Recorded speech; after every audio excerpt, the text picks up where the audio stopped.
mesa. Muito boa tarde. Vamos dar início à segunda mesa da tarde. Pessoa cosmopolita. Começaremos por ouvir Osvaldo Silvestre, que nos vai lançar a interrogação imperialismo de poetas ou imperialismo de gramáticos. Osvaldo Silvestre é professor do Departamento de Línguas, Literaturas e Culturas da Faculdade de Letras da Universidade de Coimbra. Integra o programa de doutoramento Estudos Avançados em Materialidades da Literatura. Dirige a licenciatura em Português e é coordenador do Instituto de Estudos Brasileiros nessa universidade. Integra o Conselho Editorial da revista Colóquio, da revista Românica, editada pela Faculdade de Letras. Dirige com Manuel Portela a revista Matlit, Materialidades da Literatura, além de ser autor de vasta obra que todos conhecemos. Sem mais demoras, vamos então ser confrontados com essa interrogação: o imperialismo de poetas ou o imperialismo de gramáticos? Boa tarde. Antes de mais, muito obrigado à organização pelo convite para estar aqui. Vou então ler, esperando que caiba dentro do tempo, o imperialismo de gramáticos ou o imperialismo de poetas. Eu vou basicamente explorar 2 ou 3 pequenos textos de Pessoa. Um deles, o principal, surge no livro Sobre Portugal, organizado já há bastantes anos por Joel Serrão, e os outros surgem no livro A Língua Portuguesa, de publicação mais recente. O meu título, em rigor, não é meu, pois os sintagmas que dele constam pertencem a Fernando Pessoa. O texto a que me reporto surge no volume Sobre Portugal, em cuja sintaxe se segue às longas e especiosas teorizações de Pessoa sobre impérios e imperialismos, que todas desembocam no Quinto Império, o qual, como sabemos, seria um império de cultura e não de domínio ou de expansão, tendo como instrumento a língua materna. É então que nos aparece a interrogação que uso no meu título, num texto de 15 linhas que passo a ler. É um imperialismo de gramáticos. O imperialismo dos gramáticos dura mais e vai mais fundo que o dos generais. É um imperialismo de poetas? Seja. A frase não é ridícula, senão para quem defende o antigo imperialismo ridículo. O imperialismo de poetas dura e domina. O dos políticos passa e esquece, se o não lembrar o poeta que os cante. Dizemos, Cromwell fez. Milton diz. E nos termos longínquos em que não houver já a Inglaterra, porque a Inglaterra não tem a propriedade de ser eterna, não será Cromwell lembrado senão porque Milton a ele se refere num soneto. Com o fim da Inglaterra terá fim o que se pode supor a obra de Cromwell ou aquela em que colaborou. Mas a poesia de Milton só terá fim quando tiver o homem sobre a terra, ou a civilização inteira, e mesmo então, quem sabe se terá fim. Pessoa parece instituir aqui um conflito que se desdobra em conflitos. De um lado, gramáticos e poetas, do outro, políticos e generais. Os gramáticos derrotariam os generais e o mesmo fariam aos políticos os poetas. Notemos a distribuição e a conclusão implícita. É mais fácil derrotar generais do que políticos. Logo, talvez possamos inferir, sem excessiva violência, que o conflito de gramáticos e poetas contra generais e políticos é, de facto, ganho pelos poetas, pois cabe-lhes derrotar aquilo que nunca morre, uma entidade teratológica que leva aqui o nome de Cromwell. A questão, ou uma delas, reside na equivalência que Pessoa parece estabelecer entre imperialismo de gramáticos e imperialismo de poetas, como se a própria ideia de um imperialismo de gramáticos fosse tão delirante que só poderia provir de poetas. A verdade é que, subsumida a gramática na poesia, não mais se voltará a tratar daquela, que parece assim coincidir plenamente com a ideia de poesia que Pessoa traduz em Império e em Milton. Notemos que quando passa do imperialismo de gramáticos, esse que segundo Pessoa dura mais e vai mais fundo que o dos generais, ao dos poetas, Pessoa sente a necessidade de uma qualificação. É um imperialismo de poetas, seja, a frase não é ridícula senão para quem defende o antigo imperialismo ridículo. Pessoa registra-se parece acreditar mais facilmente no cunho ridículo das cartas de amor do que no de um imperialismo de poetas.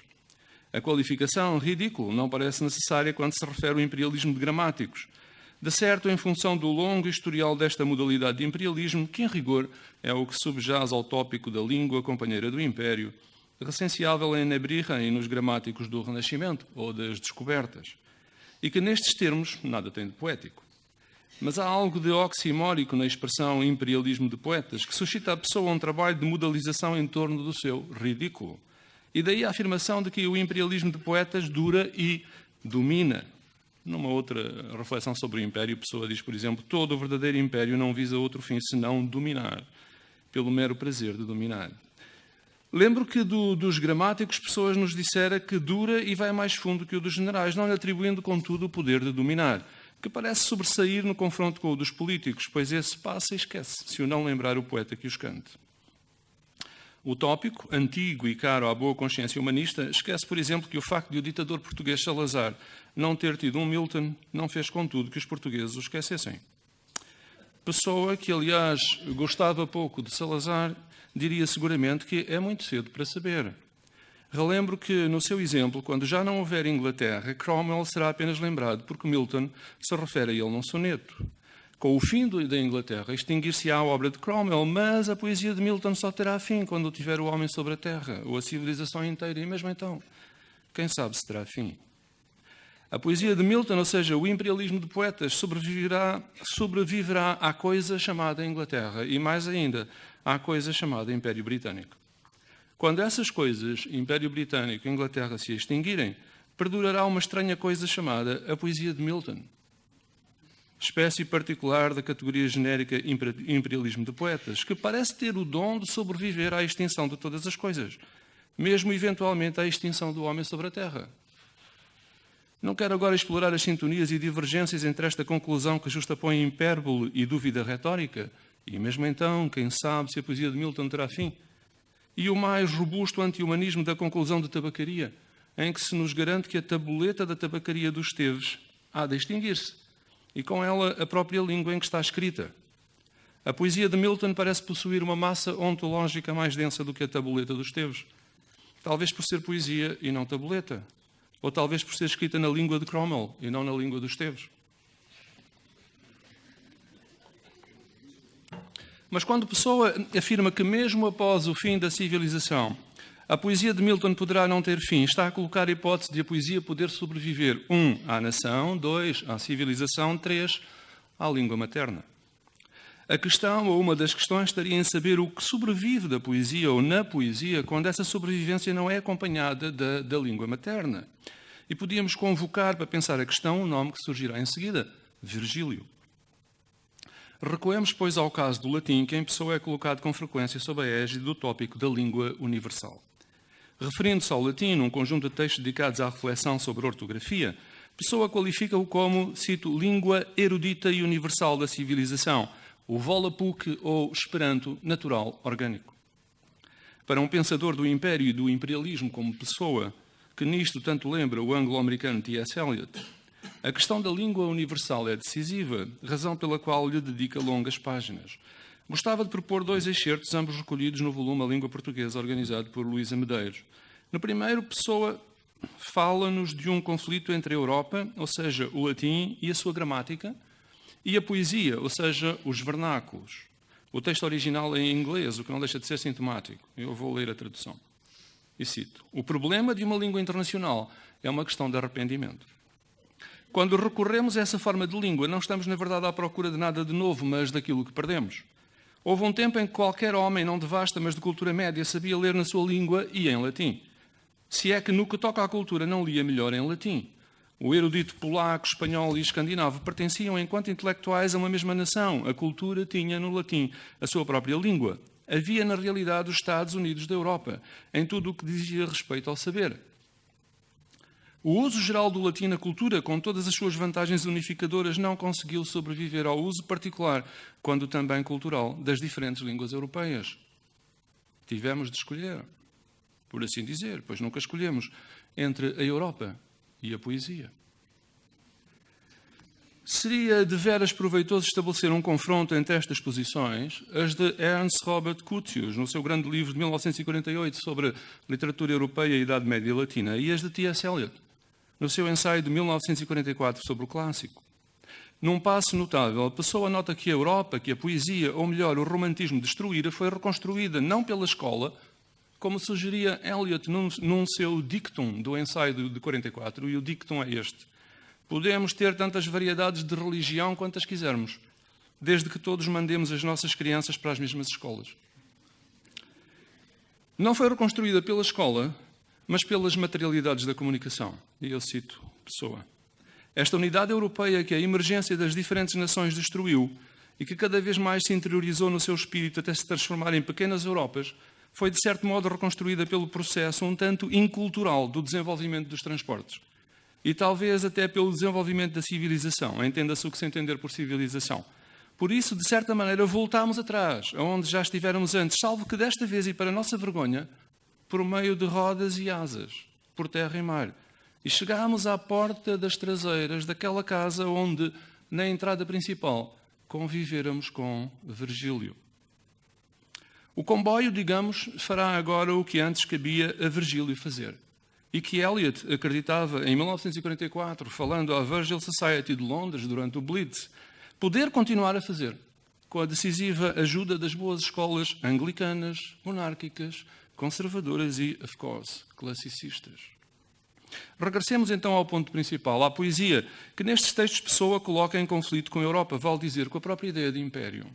Facilmente se constata que já não conseguimos realmente regressar a esse ponto, pois a poesia surge agora como a voz do particular, ou do vernacular, evidenciando assim a morte do universal idiomático que fora o latim, e com ele, da Europa. A questão não é, contudo, apenas essa, pois neste momento o nó cego do texto inicial de Pessoa, a forma como traduzia, sem problemas ou consciência deles, o tropo do imperialismo de gramáticos no do imperialismo de poetas, começa a cobrar juros sobre a sua argumentação. Como sabemos, a poesia mantém uma relação complicada com o código linguístico e com tudo aquilo que ele permite, referir, representar, exprimir, narrar, comunicar, teorizar, etc. Nesse sentido, a experiência que a poesia transmite vai além da descrição e a explicação permitidas por um modelo gramatical e discursivo, ou linguístico. Ela exige uma consideração da materialidade da linguagem, uma materialidade que na descrição de Mutlu Konik Blasing, em Lyric Poetry, The Pain and the Pleasure of Words, um livro que tem cerca de 10 anos e ao qual eu me vou reportar a partir de agora, é histórica e emocionalmente carregada, o que tem consequências na sua relação particular com o sentido e a verdade. A formalização da linguagem poética, que no início do século XX foi binariamente decomposta pelos estudos literários em modelos sofisticados de gramáticas da poesia, é sempre afetada pela forma como a poesia evoca a aquisição traumática da linguagem por um sujeito que só se constitui como humano, isto é, como ser de linguagem, por meio de uma intimidade conquistada com o inumano do código linguístico. O infans é treinado na disciplina e no código, de modo a produzir linguagem, e a poesia regressa a esse dilema, tendo sempre em mente o código e o sofrimento da linguagem. A lírica, diz-nos Blasik, é a história da passagem da linguagem corporal para a linguagem simbólica.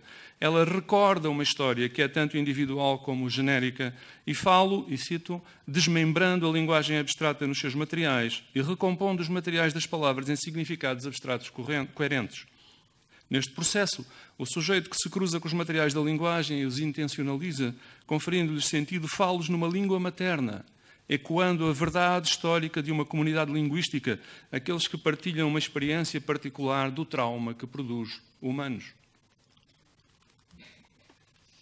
Nestes termos, e regresso à Pessoa, a poesia de Milton não sobreviverá à Inglaterra na longue durée que Pessoa atribui a esse contrafactual, e menos ainda ao fim do inglês, quero dizer, à sua transformação numa versão vernacular do latim, enquanto língua morta, exigindo tradução e trabalho filológico.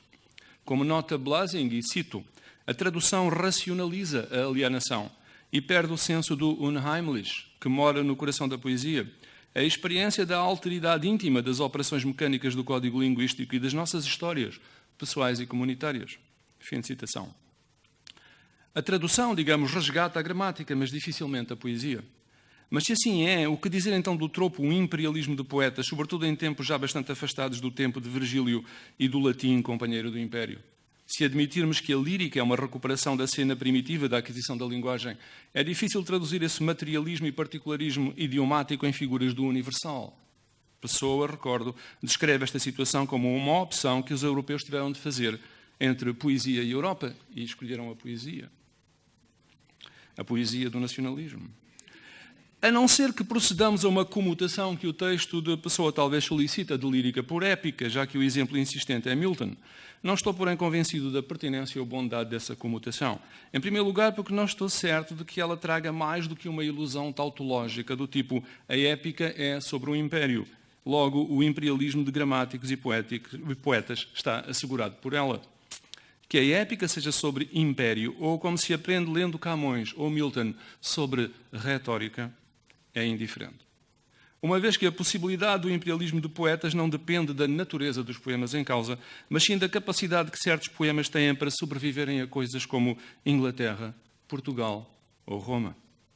Em segundo lugar, convém lembrar que, embora a pessoa se refira à poesia de Milton como quem fala de um bloco indiscernível, no momento crítico afirmará que não será Cromwell lembrado, senão porque Milton a ele se refere num soneto. Finalmente, porque a forma como em pessoa o imperialismo de poetas subsume e recalca o imperialismo de gramáticos, parece que o absorve inteiramente, parece tornar impertinente o momento propriamente linguístico. Como se a grandeza da poesia de Milton descesse sobre os leitores, falantes de inglês ou não, letrados ou não, à maneira de um dom de línguas, um dom da poesia. A solução, se assim lhe podemos chamar, encontra-se talvez numa espécie de novo tratado de Tordesilhas, que Pessoa a certa altura sugere, num outro texto, num livro, a língua portuguesa, agora entre inglês e português, o que é suscitado por uma melancólica constatação, que é uma frase extraordinária. Temos de pactuar com a realidade. Não podemos fazer da língua portuguesa o privilégio da humanidade. Segue-se então o novo tratado entre inglês e português, e cito: o Quinto Império, todo pelo espírito, metade pelo verbo. Usando do inglês como língua científica e geral, usaremos do português como língua literária e particular. Teremos no Império, como na cultura, uma vida doméstica e uma vida pública. Para o que queremos aprender, leremos inglês. Para o que queremos sentir, português. Para o que queremos ensinar, falaremos inglês. Português para o que queremos dizer. Eu termino. O Quinto Império pressuporia, assim, uma diglossia constitutiva, um tanto herdeira de uma situação colonial que impõe o inglês ou a ciência na esfera pública, restando a privada ao português, língua literária e particular. Se o português é a língua em que sentimos, e mais do que isso, em que nos sentimos em casa, então chegamos àquele ponto em que a ideia de império se separa da de poesia. E esta pode, enfim, encontrar a sua emancipação na celebração da experiência emotiva particular da língua materna. Só que nem isso é um imperialismo de poetas, mas a sua própria negação. Não há imperialismo doméstico. Nem agora o imperialismo de poetas se pode edificar sobre um imperialismo de gramáticos, já que este se recusa a ficar em casa.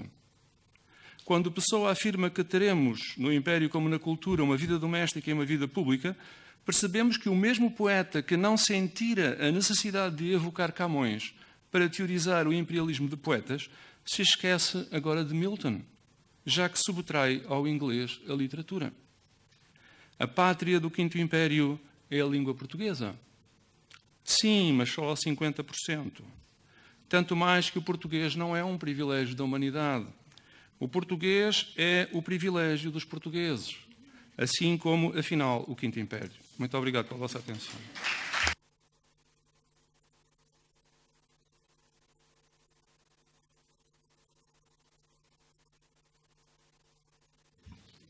Muito obrigada, Osvaldo. Muito obrigado pela comunicação e muito obrigada pelo escrupuloso respeito do tempo. Também aí temos que pactuar com a realidade e a realidade das horas acho que está um bocadinho complicada. Bom, passamos então a escutar agora Caio Gagliardi, que nos vem falar sobre sujeitos à deriva, identidade e alteridade em Soares, Agilufo e Zelig. Caio Gagliardi é professor da Universidade de São Paulo na área da literatura portuguesa. Realizou um pós-doutorado na Universidade de Roma Sapienza e na USP. É pesquisador da obra de Pessoa e coordena o grupo de pesquisa Estudos Pessoanos. Obrigado. Boa tarde a todos. Eu queria, antes de mais nada, agradecer ao convite que me foi feito, à comissão organizadora, ao Antônio, Maria, Pedro e Clara. Eu sei que é uma logística complicada e vocês foram muito cordiais comigo. Obrigado por me trazerem aqui.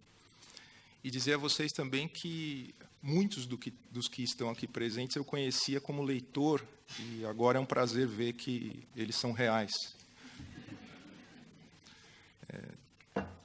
Eu vou tentar tratar do Pessoa direta e indiretamente. Eu vou falar de outros autores, nem sempre relacionados ao Pessoa, e com a esperança de que tratar desses autores seja falar também do Pessoa. Eu vou começar por um diálogo escrito pelo Ítalo Calvino no Cavaleiro Inexistente. E por que não levanta a selada e mostra o rosto? O cavaleiro não fez nenhum gesto.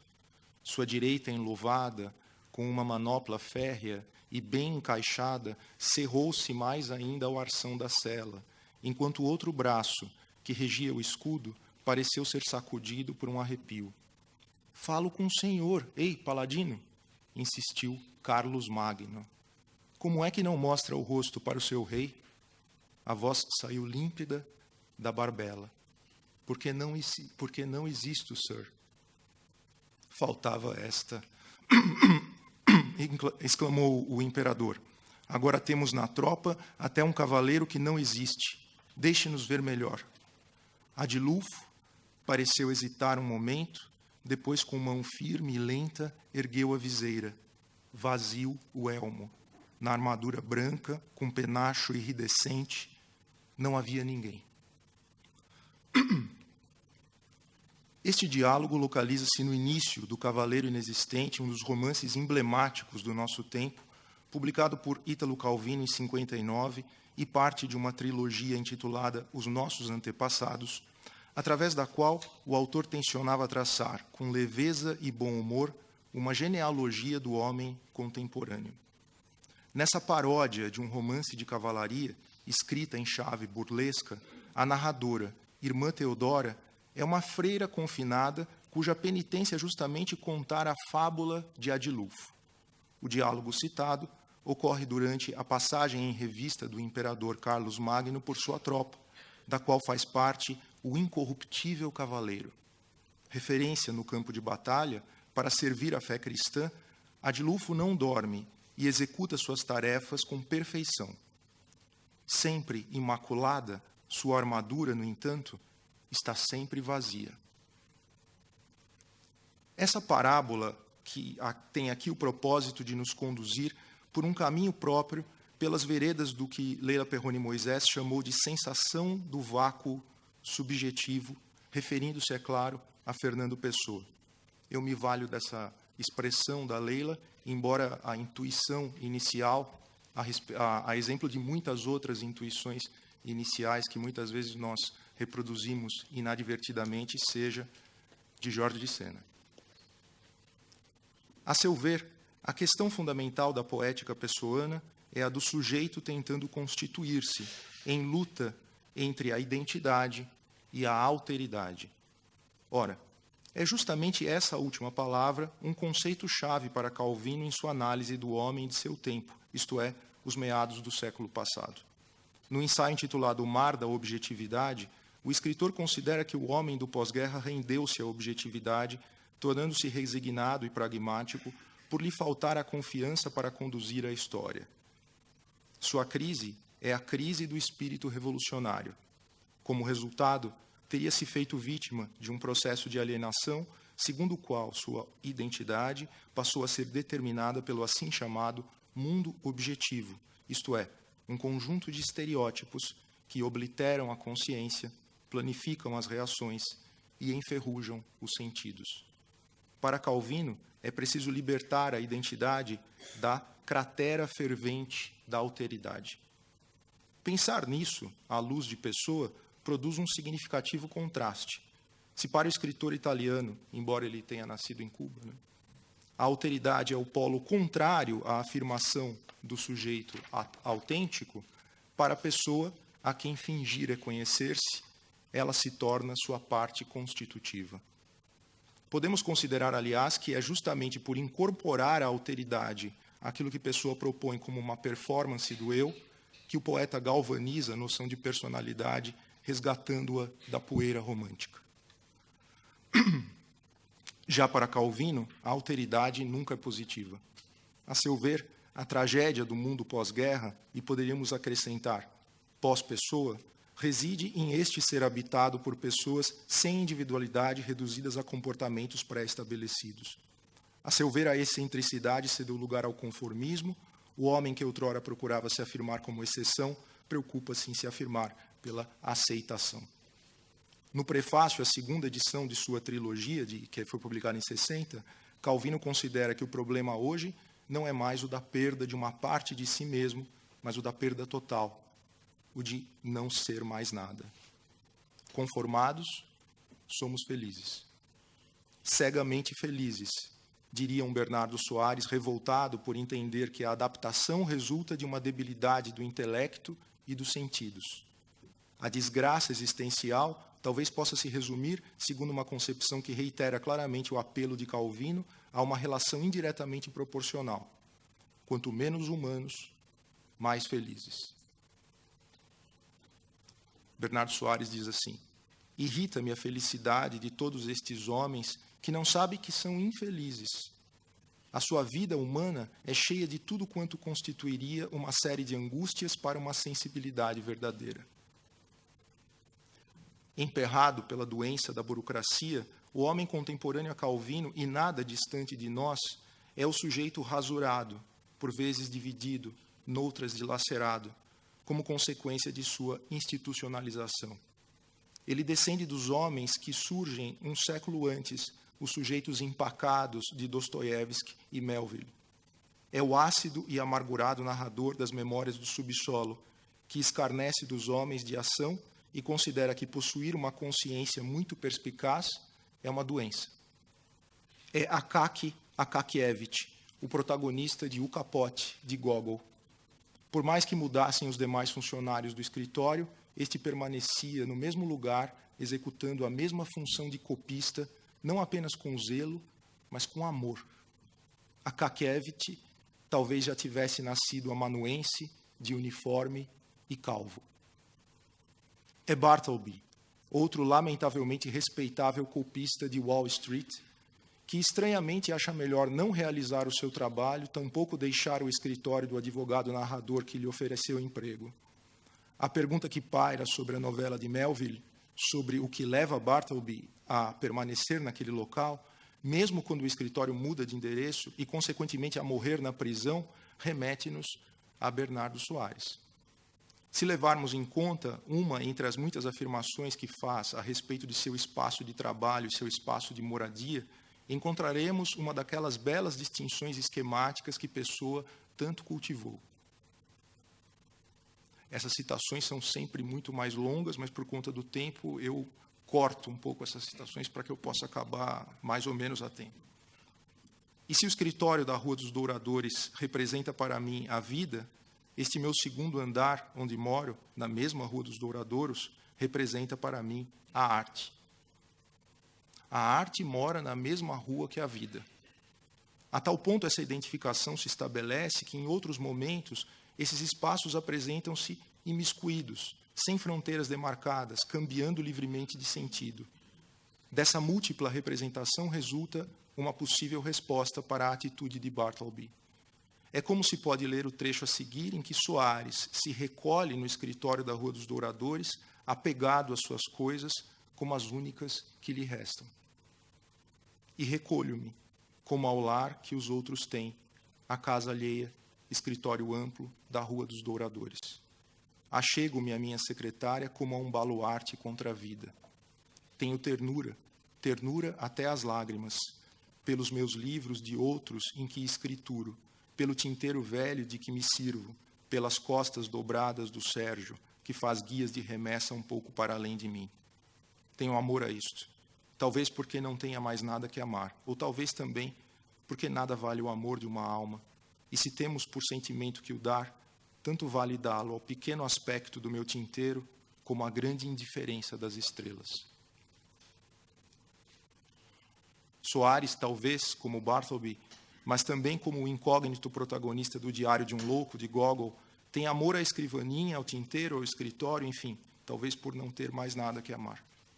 Projetando-se no futuro, seja numa pequena casa ou num asilo, nosso narrador se recordará da vida monótona e cotidiana de funcionário de escritório. O mesmo escritório, já por ele descrito como sórdido, é também o substituto aos amores não vividos, aos triunfos não experimentados. Soares teme que, ao fecharem o escritório, se lhe fechem também os sonhos. Porque ele é o funcionário que sonha no escritório da Baixa, e deixar este espaço, do qual, aliás, ele, por vezes, barthelbianamente permanece durante o almoço, seja recair no desolamento de uma vida sem realidade. Assim, é forçoso concluir que, se o apego ao espaço de trabalho reflete uma escassez de experiências no plano real, por ser escritor, Soares é capaz de transformar esse mesmo escritório no lugar da arte e do sonho. Seja onde estiver, afirma, recordarei com saudade o Patrão Vasques, o escritório da Rua dos Douradores, e a monotonia da minha vida cotidiana será para mim como a recordação dos amores que me não foram advindos ou dos triunfos que não haveriam de ser meus. Quantas vezes, afinal, surpreendemos Soares sozinho no escritório, conjecturando, imaginando e tomando consciência de si? Seja consigo, seja com uma vasta gama de funcionários das narrativas modernas, o raciocínio, a imaginação e a inteligência operam como tentativa de afastar o indivíduo do banal cotidiano, do homo burocraticus, ou do mar da objetividade, como fala Calvino. Impossibilitado de escrever a própria biografia, por seu livro não conter fatos, mas uma história sem vida, o que Soares busca, seja na mesa do seu quarto, seja no escritório, é ser menos reles, empregado e anônimo. Ou a glória noturna de ser grande, não sendo nada. Escrever é para si cultivar uma consciência livre e emancipada do real. Mas esse é um gesto que apresenta uma reação colateral. Segundo Perrone Moisés, a consciência é uma máquina infernal de produção de vácuo. A inteligência vai destruindo passo a passo o ser. O que particulariza a destruição da subjetividade em pessoa é que, ao contrário do que ocorre com Adilulfo, ou o homem pragmático do pós-guerra, o pensamento ou a consciência não levam à anulação, ao homem sem coluna cervical, mas a um vazio necessário à multiplicação. Como escritor, Pessoa é necessariamente um espaço vazio, jamais estéril. Incapaz de ser um único, tornou-se muitos, todos eles únicos. Nas palavras de Bernardo Soares, criei-me eco e abismo pensando, multipliquei-me aprofundando-me. Quando consideramos a perda de si mesmo, de que fala Calvino, sobre o pano de fundo da moderna narrativa de ficção, verificamos que ela é um sentimento próprio ao mundo dos pequenos funcionários ressentidos, presos a um conjunto de regras que dirigem sua conduta no trabalho e, daí, sua tragédia, fora dele. A não ser pelo cargo que ocupam, não são mais nada. E sabem disso. São homens subterrâneos, na feliz expressão de Dostoiévski, irritadiços e amordaçados. Como resposta desastrada a essa condição, Raskolnikov, o jovem estudante de São Petersburgo, a cidade mais abstrata e meditativa de todo o globo terrestre, segundo o narrador das memórias, reage à doença da inação que se alastra pelas consciências profundas e inativas de seu tempo, assassinando a velha usurária que lhe aluga um quarto de pensão. O assassinato é, no entanto, a única reação possível, já que sua atitude é uma vingança moral, movida pelo desejo irreprimível de se libertar do exílio interior. Mas a angústia e a autopenitência que sobrevêm a essa atitude são implacáveis e dominam o resto do romance. Essas personagens são consciências torturadas, paisagens interiores em degradação. Vivem como pequenos animais, parasitando um meio que os anula e do qual não são capazes de se libertar. Gregor Samsa, mesmo depois de ter se descoberto transformado num terrível inseto, reflete, pateticamente trancado em seu quarto, enquanto os pais e até mesmo o patrão o esperam ansiosos do lado de fora da porta, que pelo menos poderá usá-lo como desculpa para não ter tomado o trem a tempo de não se atrasar para o trabalho. Por seu turno, a preocupação maior de seu pai, ao ver o filho naquele estado assustador, é com as aparências e o sustento da família. É contra esse tipo de reação inteiramente presa ao status quo e simbolizada numa maçã arremessada com raiva contra o filho e que se incrustará em seu corpo frágil e apodrecerá com ele, que Calvino se volta. Estreitamente ligada à sua consciência angustiada, a percepção da própria inexistência é um dado constante na biografia espiritual de Bernardo Soares. Num desses lampejos, o narrador afirma: cheguei hoje, de repente, a uma sensação absurda e justa. Reparei, num relâmpago íntimo, que não sou ninguém. Ninguém. Absolutamente ninguém. Esse tema está intrinsecamente presente no DNA cultural que conforma uma personagem símbolo da efervescência norte-americana dos anos 20 e 30. Trata-se de Richard Zelig, o Chameleon Man, imaginado por Woody Allen em Zelig, de 1983. Este curto e significativo diálogo do filme ressoa muitos momentos da obra de Pessoa. Não, eu não sou médico. Quem é Leonard Zelig? Você. Não, eu não sou ninguém. Não sou nada. Escrito, dirigido e representado pelo próprio Allen, Zelig é um paciente sui generis que rapidamente adquire a aparência, os trejeitos, a cultura e a forma de pensar com quem convive. Assim o vemos obeso, negro, índio, chinês, falando como um psicanalista, a depender de quem o cerca. Todos menos um. A personagem que afirma sentir-se segura, sendo como os outros, é incapaz de assumir uma personalidade própria. Em sua ânsia de aceitação e devido à falta de autoestima, vive como reflexo, um espelho calviniano do mundo exterior em constante fuga de si mesmo. Enquanto Zelig está sentado próximo a uma janela, em silêncio, o narrador em off afirma que a sua existência era uma não existência e que a personagem não passa de uma cifra, uma não pessoa, uma aberração performática. Álvaro de Campos diria que Zelig, aquele que fazia-lhes a todos a vontade, seria o epítome do sujeito cansado, fútil, cotidiano e tributável, cuja doença era, afinal, o mal do seu próprio tempo. Diante do espelho de Machado de Assis, objeto que tia Marcolina mandava colocar no quarto do sobrinho recém-nomeado alferes da Guarda Nacional, Jacobina não passa de uma figura difusa e esfumada, sem farda, sua alma exterior, capaz de lhe conferir nitidez. Assumido o posto de militar, dá-se conta de que o alferes eliminou o homem. Em clave similar, Calvino não hesitaria em identificar Zelig como uma prosopopeia do que chamou de cratera da alteridade. Zelig convive com uma psicanalista, Eudora Fletcher, seu estranho par romântico no filme, e com quem estabelece o diálogo citado a respeito da nova personalidade de psicanalista assumida pelo paciente. Notamos que Zelig situa-se no momento em que a Belle Époque cedia espaço às novas formas de representação do humano, com as vanguardas e a psicanálise, momento em que a experiência da Primeira Guerra Mundial havia inviabilizado a transcendência romântica e, na visão de Benjamin, tornado a experiência intransmissível. O sujeito redefinia-se pelos recônditos desconhecidos da personalidade, então mapeados pelo método psicanalítico. Aqueles elementos que constituíam a identidade mais ou menos estável do homem ocidental desmanchavam-se diante das novas condições a que este era submetido e através das quais era analisado. Zelig é um sujeito à deriva nas águas agitadas do início do século passado, que busca o lastro identitário no sentimento de pertença. Esse seu modo acrítico de ação, como um títere nas mãos do acaso, leva-o, por exemplo, a assumir lugar num comício nazista, que, como uma seita religiosa, oferece-lhe uma arriscada âncora salvadora.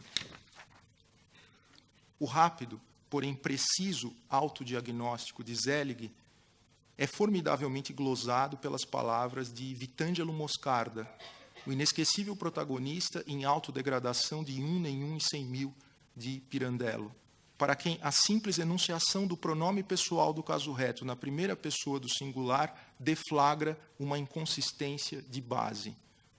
O Moscarda diz assim: dizer eu a quem? Qual o sentido de dizer eu, se para os outros a palavra tinha um sentido e um valor que jamais poderiam ser os meus? E mesmo para mim, que estou tão apartado dos outros, qual o sentido de dizer eu, se isso logo me provoca o horror do vazio e da solidão? Esse mesmo diagnóstico nos remete alternativamente ao início do poema Tabacaria, no qual, segundo Álvaro de Campos, não possuir ou sequer poder desejar possuir uma identidade fixa é a possibilidade de se projetar sobre tudo e todos.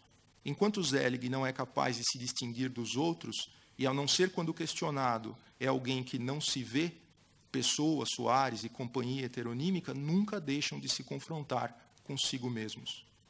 Desse ensimesmamento resulta a conversão de uma doença numa possibilidade psíquica.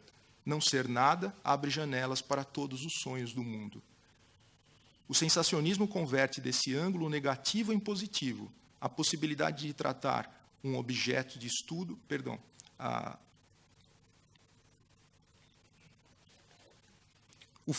a possibilidade de tratar o fingimento não apenas como fado, mas estratégia de autoconhecimento. Enquanto Zelig é um objeto de estudo, pesquisa e exposição, sendo raramente o sujeito de suas atitudes, Pessoa é quase sempre objeto de investigação de si mesmo. Em uma expressão, vive menos do que se vê vivendo. E é através da escrita que esse mecanismo entra em marcha. A escrita de Pessoa tantas vezes cumpre o mesmo papel que a psicanálise de doutora Fletcher, levando-o a integrar formidavelmente os dois polos da pesquisa. É sujeito e objeto dela ao mesmo tempo. Pessoa constrói sua obra tendo em conta a ausência do real e o anonimato do sujeito empírico, assumindo como forma de suprir essa falta, assumindo-se como sujeito ficcional. O ponto central de sua personalidade, segundo suas próprias palavras, está nessa habilidade de se converter numa pessoa inexistente capaz de sentir o que ele já não podia. Ser camaleão, que é uma expressão de Keats, na verdade, não é? É aqui retomada à luz das metamorfoses de Zelig e é para a pessoa uma condição de escrita. Refazendo-se pelo sonho, Pessoa é o grande ator de um palco imaginado por si. É o criador de personagens autoras, isto é, que atuam criando-se a si mesmas. Pessoa é possivelmente o escritor que melhor representou um dado congenial ao que entendemos por moderno, isto é, a performatividade do ato criativo ao traduzir a autoria como atuação. Considerada a sua poética dessa perspectiva mais ampla, o gênero do filme de Allen parece tocar a fundo o que entendemos por pessoano. Zelig, cuja estética e narrativa adotam o jornalismo como referência, pode ser definido como um documentário ficcional. E o que é, ou o que são esses eus pessoanos, se não isso mesmo, documentários ficcionais? A experiência estética de se ler Pessoa Soares à luz das fábulas de Calvino e Allen confere especial relevo a seu introspectivismo radical. A de Lufo e Zelig são símbolos poderosos de uma época em que o vazio não era uma característica apenas individual. Mas se é verdade que se trata de personagens a par da própria precariedade, é também verdade que esse é um saber pálido, distante da consciência dilacerada e autorreflexiva com que Pessoa reexamina a si e seu estar num mundo cujos velhos pilares, isto é, a religião, o Estado e a ciência, não são mais lenitivos para a angústia individual. Obrigado pela atenção de vocês.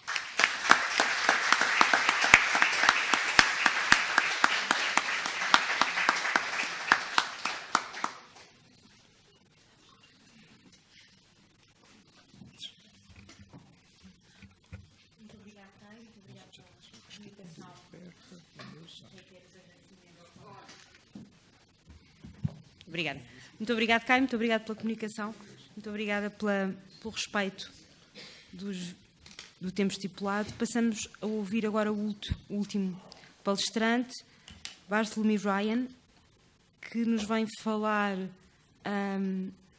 sob um título ligeiramente diferente daquele que tem nos programas, corrige então o título, aplicando non-regionalism e indefinitivity of soul de Pessoa ao cosmopolitismo radical e à racionalidade pluritópica. Ora, onde é que está? Não, não está. Espera aí, peço desculpa, está aqui. Ora bem, o Bartholomew é investigador pós-doutorando do Instituto de Filosofia da Universidade Nova de Lisboa. Entre as várias publicações, destacarei do ano passado a coedição do livro Nietzsche e Pessoa, e no ano anterior, 2015, Nietzsche and the Problem of Subjectivity. No ano anterior, publicou como autor Kierkegaard's Indirect Politics, Interludes with Lukács, Schmidt, Benjamin e Adorno. Já que estamos numa mesa que se intitula Pessoa Cosmopolita, termina a sua apresentação dizendo que também escreve teatro e é compositor do líder da banda internacional de Lofting Heroes. Obrigado. Muito obrigado a António, Mariana e Pedro, e especialmente também o grupo de Casa Fernanda Pessoa, Inês e Clara. Na minha apresentação, procurarei aplicar as expressões de Pessoa, non-regionalism e indefiniteness of soul, a possibilidade e atividade contemporânea de cosmopolitismo radical e aquilo a que chamarei uma racialidade pluritópica. Estes termos em inglês que se encontram no título da minha apresentação foram escritos por Pessoa em 1916, no prefácio para uma antologia de poetas sensacionistas, no contexto da promoção da revista modernista Orfeu, durante a Primeira Guerra Mundial.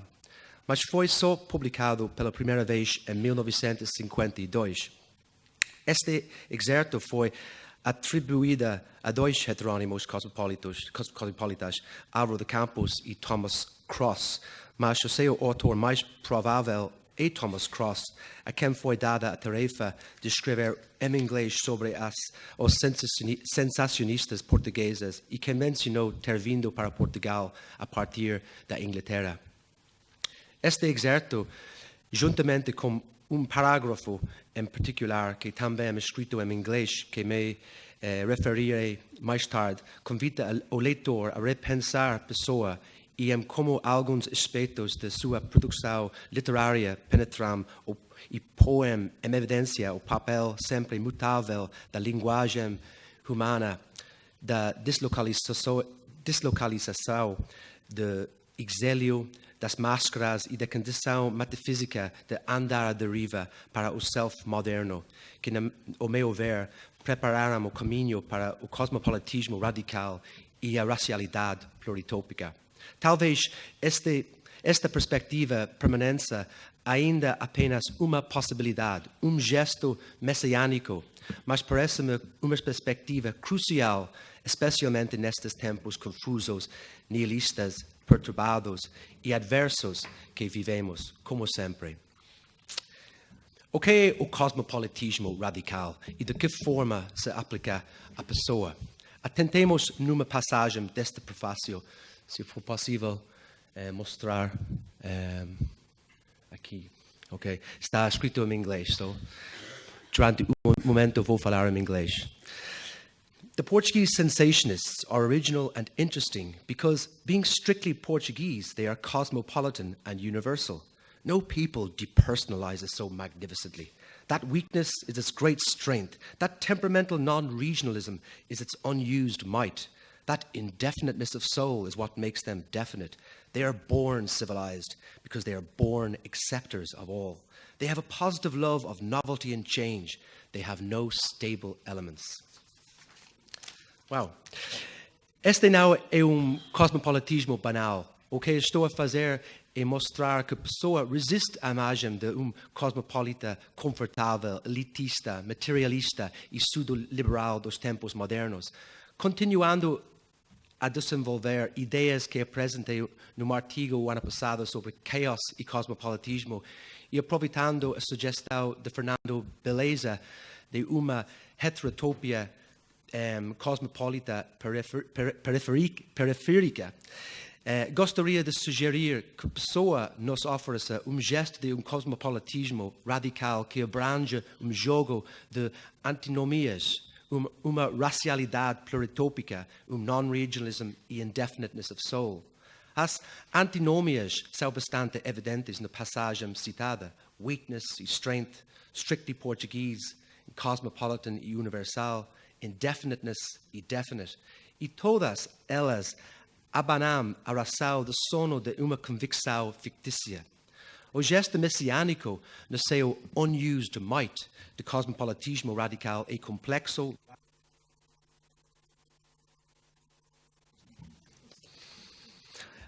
polilinguístico, itinerante, materialmente indiferente, paradoxal, enraivecido e divertido, especialmente, enquanto born acceptors of all, que depersonalizes so magnificently.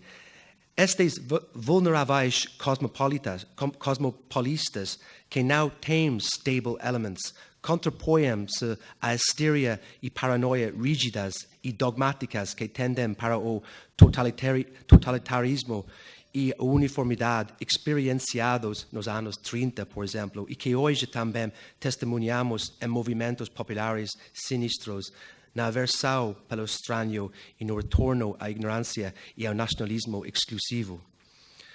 A atitude do cosmopolitismo radical e a etimologia do radical é chegar à raiz, ao essencial. É o compromisso de gosto de ti porque és diferente e não porque és semelhante. E de aceito-te apesar de seres diferente, ainda que existem leis que ambos temos que respeitar.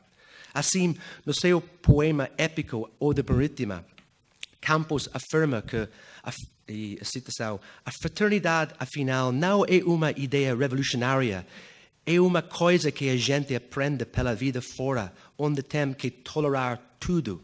Fim da citação. A Ode Marítima é central para o cosmopolitismo da pessoa, sobre o qual Fernando Beleza escreve de forma brilhante no ensaio já mencionado. Porque o cosmopolitismo da pessoa está sempre relacionado com o mar e que a pluralidade se encontra nas águas do mundo. Esse é o seu topos, a sua localização fluida. A verdade é que a raça é já um conceito pluralizante e hierárquico. E isso é parte do problema. Só existe uma raça, que é a raça humana. Mas a racialização dá origem a uma classificação social da raça que leva ao racismo. Então, como desfazer este processo de classificação mantendo o reconhecimento de diferenças culturais e bioétnicas, por um lado, e as realidades de estruturas racializadas, por outro? Desculpa. Escolhe o termo racialidade para designar a condição de ser de uma determinada raça, como resultado de um processo de classificação em grupos com base em traços físicos, linhagem, genética e relações sociais, e pluritópico para combinar pluralidade com sítio ou tema, de grego topos, lugar, ou seja, para designar um tema ou uma localização plural. A racialidade pluritópica designa, assim, a pluralidade da raça humana reimaginada de acordo com os princípios do cosmopolitismo radical. Talvez tanto o sujeito como a raça sejam ficções, mas a pessoa, enquanto poeta, desempenhando por vezes a função de shaman, de xamã, reimagina tanto o sujeito como a questão da raça num cosmopolitismo radical. O cosmos, neste mundo, é afinal o oceano, no qual todas as raças imaginadas e reimaginadas navegam. Não existe uma morte do sujeito, mas uma pluralidade. Não existe uma morte da raça, mas uma pluralidade da raça humana, que é a única que existe. Tolerar pode ser uma tarefa muito difícil, mas para o cosmopolita radical, como diz Álvaro de Campos, todas as caras são curiosas. Fim da citação. E continuando num sentido mais fundamentalmente metafísico, o mestre de Campos e Pessoa, Alberto Cairo, declara: tudo é diferente de nós e por isso tudo existe. Muitas vezes, ao lermos Fernando Pessoa, à primeira vista parece ser tênue a linha que separa o cosmopolitismo do colonialismo. A diferença entre os dois talvez seja que ser cosmopolita significa permitir ao estranho, amaciador, ao nosso lado florescer, brincar e viver com as nossas antipatias, permitir que essa quantidade desconhecida existe, a positive love of novelty and change. Aceitar o vizinho, tal como o estrangeiro, o órfão e a viúva. E tornar-se parte da paisagem como humano e não como humanista. Enquanto que o colonizador, que tem como prioridade a família, os parentes e a nação, se distingue por criar hierárquicas raciais, por explorar o outro e os seus recursos e por controlar e manipular a paisagem. A Primeira Guerra Mundial é um exemplo de uma guerra colonial e não de uma guerra cosmopolita, ainda que, na verdade, por definição, não possa sequer existir algo como uma guerra cosmopolita. O cosmopolitismo radical é aquilo que floresce na tensão ambígua entre antinomias e antipatias. Quando penso em poetas cosmopolitas radicais de antinomias e pluralidade no século XX, Pessoa e o seu contemporâneo James Joyce aparecem em primeiro plano. São, ao mesmo tempo, extremamente locais e extremamente universais, frenéticos e ociosos, obstinadamente itinerantes, mas com obsessão de regressar a casa, revelando assim as tensões íntimas entre a vida nômade e a viagem em direção a Nomos. São altamente ambiciosos e sérios, mas também brincalhões. São completamente caóticos na sua obsessão pela ordem e pela perfeição. Daí a visão de James Joyce da palavra caos e cosmos. E na sua expressão de uma pluralidade do sujeito, abrem a possibilidade de uma racialidade pluritópica. São ainda polilinguísticos, sabendo perfeitamente que escrever em inglês é tanto um gesto cosmopolita como uma marca de colonização e servidão também.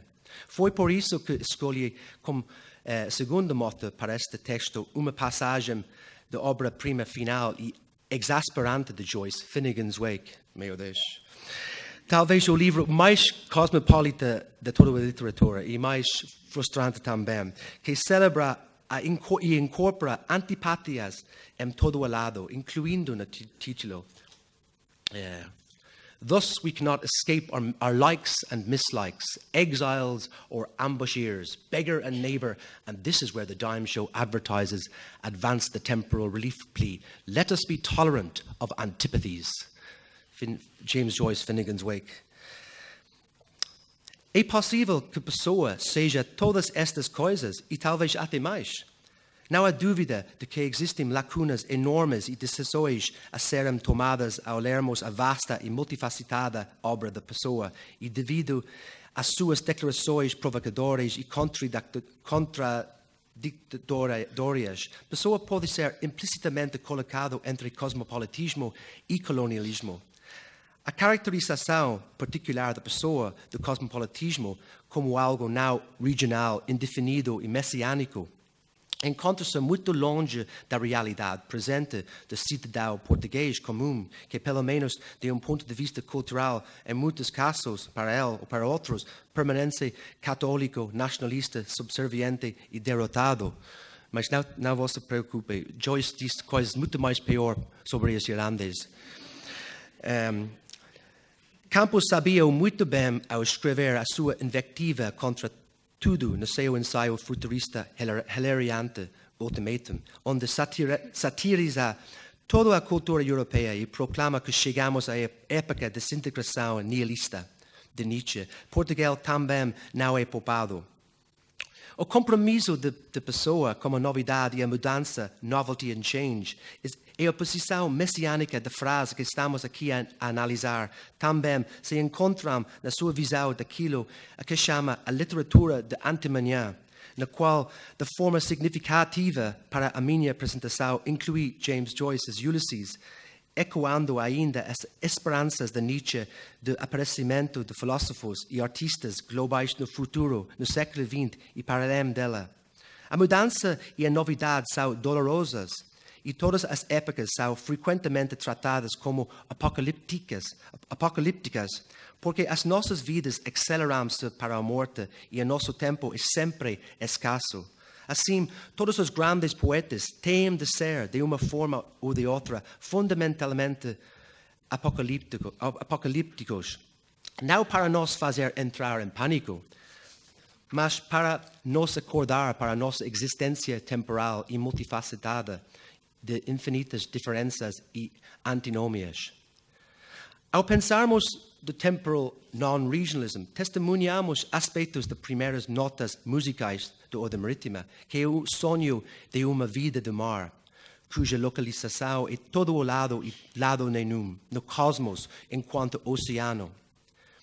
Campos procura de forma desesperada ser o humano universal, depois de ter nascido em Tavira com raízes judaicas, ter estudado depois engenharia naval na Escócia, ter ainda viajado por todo o mundo antes de se tornar ocioso em Lisboa até o fim da sua vida, escrevendo o mesmo poema volátil, vezes sem fim.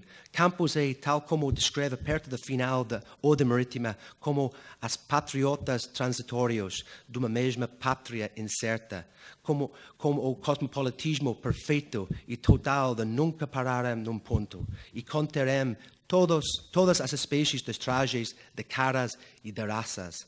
Fim da citação. Permanência inconstante, diverso, fragmentado, carregando as culturas católica, judaica e muçulmana dentro dela e derramando poesia de forma obstinada na sua existência nomada e ocioso para construir a sua educação cosmopolita como uma espécie de Bildung portuguesa. Viver no mar, e ela diz, uma vida flutuante, diversa, acaba para nos educar no humano ou da marítima. Pessoa passa a maior parte da sua... Tchau.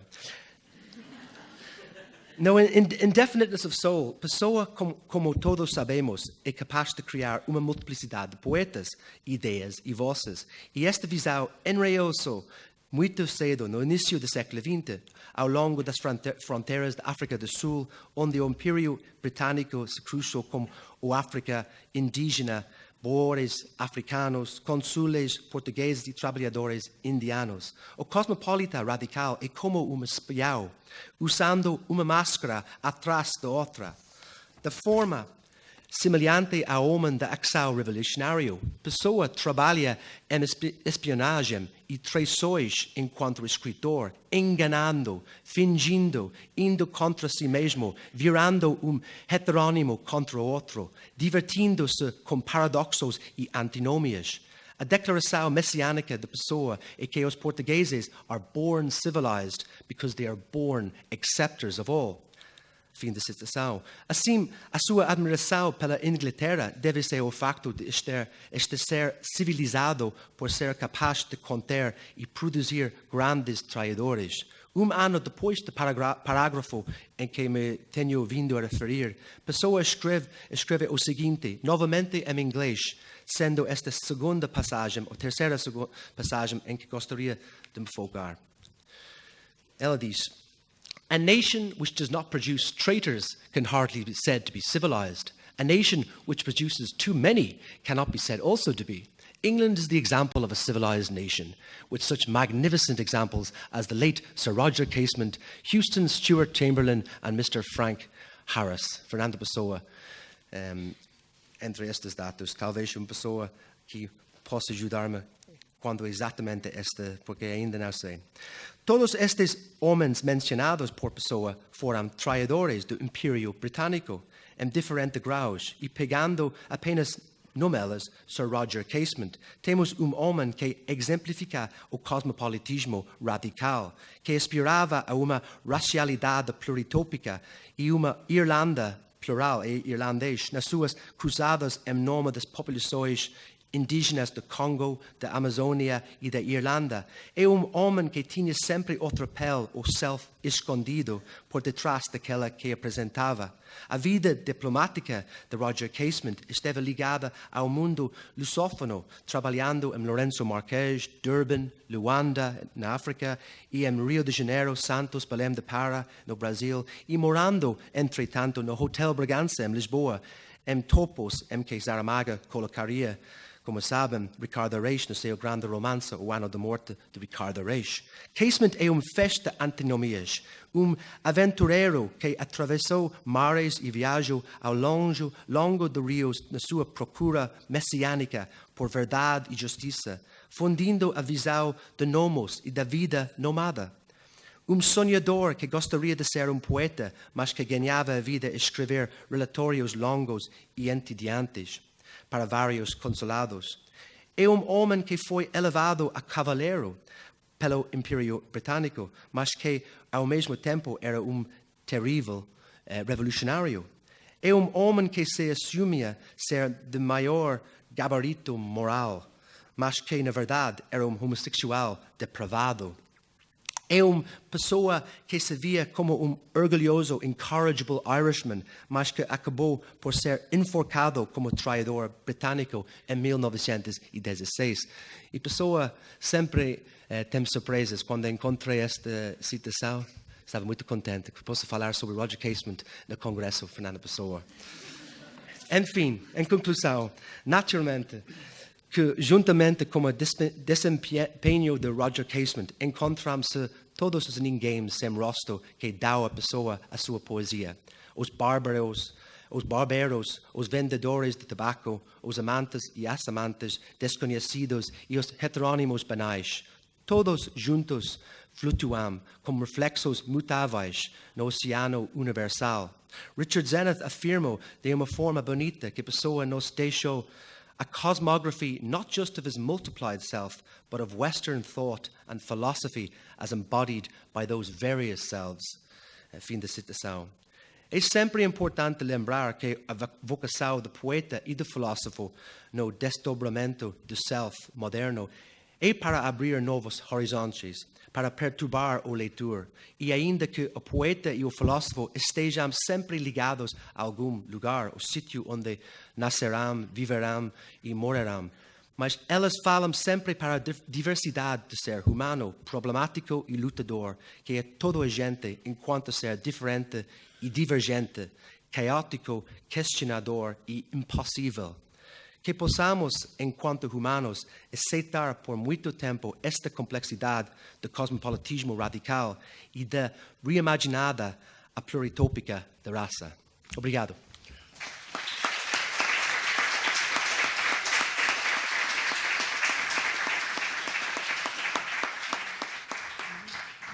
Muito obrigada, Bartholomew. Temos agora alguns minutos para discussão.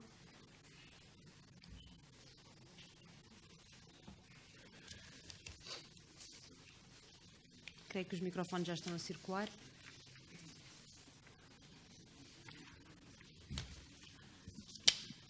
Pedro. Está a caminho. Está.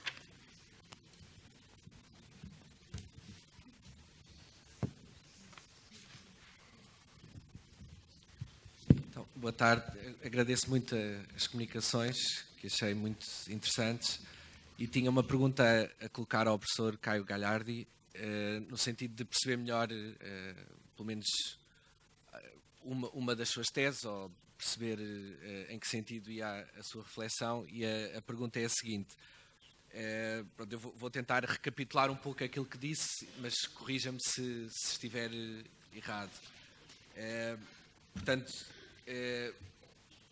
diagnosticou uma crise do sujeito que consiste numa identidade especialmente determinada pelo mundo objetivo. Portanto, seria essa ideia que Leila Perron-Moisés define como um vácuo subjetivo, mas especialmente em Calvino, Bartleby e Zelig, como resultante de um processo de alienação que é determinado pelo mundo objetivo. não sei se é assim, mas tentando recapitular. E a minha pergunta é a seguinte, pronto, de algum modo esta ideia está implicada em pessoa também. A minha pergunta é se vê uma diferença entre uma ideia de sujeito, por exemplo, no Bartleby, ou até no texto de Calvino, e a ideia do sujeito em pessoa. A minha dúvida é se a diferença está apenas na resposta, ou seja, se em qualquer dos casos há um reconhecer de um certo vazio subjetivo e depois a pessoa terá tido uma resposta diferente através da criação heteronímica e digamos, da valorização da pluralidade, ou se há uma diferença logo à partida no modo como a pessoa entende o sujeito. Não sei se a pergunta é clara, é talvez um pouco demasiado genérica, mas se a diferença essencial estaria na resposta de pessoa ou na concepção do sujeito. Obrigado pela pergunta. A diferença essencial está em que o Pessoa é escritor. Essas outras personagens não são escritores. O Adjulfo trabalha no exército, ele executa as suas tarefas com perfeição, mas ele parece não ter humanidade justamente por isso. O Zelig é aquele que procura se conformar a um mundo exterior, justamente por não encontrar uma identidade que possa ser afirmada a esse mundo. O interessante é que ele passa por um tratamento, e essa parte toda, esse é um estudo que tem teria 3 vezes o tempo que eu levei para ler aqui, eu tive que fazer uma síntese, não é? Mas é interessante que ele passa por um tratamento e, a partir disso, ele se torna o sujeito mais convicto e dogmático possível. Então, ele transita de uma alteridade absoluta, em que ele tenta se adaptar a tudo e a todos e a mimetizar como um camaleão o que está à volta dele, para a afirmação autoritária absoluta. Quer dizer, ele passa da alteridade para a identidade. Com o Pessoa ou com o Pessoa Soares, a questão é bem outra, não é? A questão é que a vida não é suficiente. Não é? A escrita é uma forma de suplantar essa insuficiência do mundo, não é? E, por outro lado, a afirmação da identidade não parte de um pressuposto identitário, ou seja, não existe a integridade do caráter individual, digamos assim. Para a pessoa fingir é conhecer-se. Portanto, a afirmação da individualidade passa pela experiência da alteridade, ainda que seja uma experiência sonhada ou imaginada. Eu acho que essa é a diferença fundamental entre essas 3 personagens. Existe o reconhecimento comum de não haver uma identidade previamente estabelecida, de haver uma experiência do vazio pré-existente e depois ter que haver uma resposta a essa experiência. É curioso pensar assim, quer dizer, talvez entre os meus alunos, assim, eu dissesse isso com mais tranquilidade, porque eles estão sendo formados por mim. Mas aqui eu não diria dessa forma, eu não diria não há uma identidade, não é? Eu diria que talvez ela interesse menos para o escritor, não é? Eu estava conversando com o Richard e tal, que está escrevendo uma biografia. É evidente que o Richard não vai dizer, não, como não há? Não é? Há várias pistas dessa identidade. Mas a questão é aqui que eu estou tratando sempre do Pessoa escritor, ou seja, do ethos. Do ethos, dessa projeção de um eu na escrita. E aí a identidade é sempre uma construção. Essa é a clave de leitura que está operante aqui.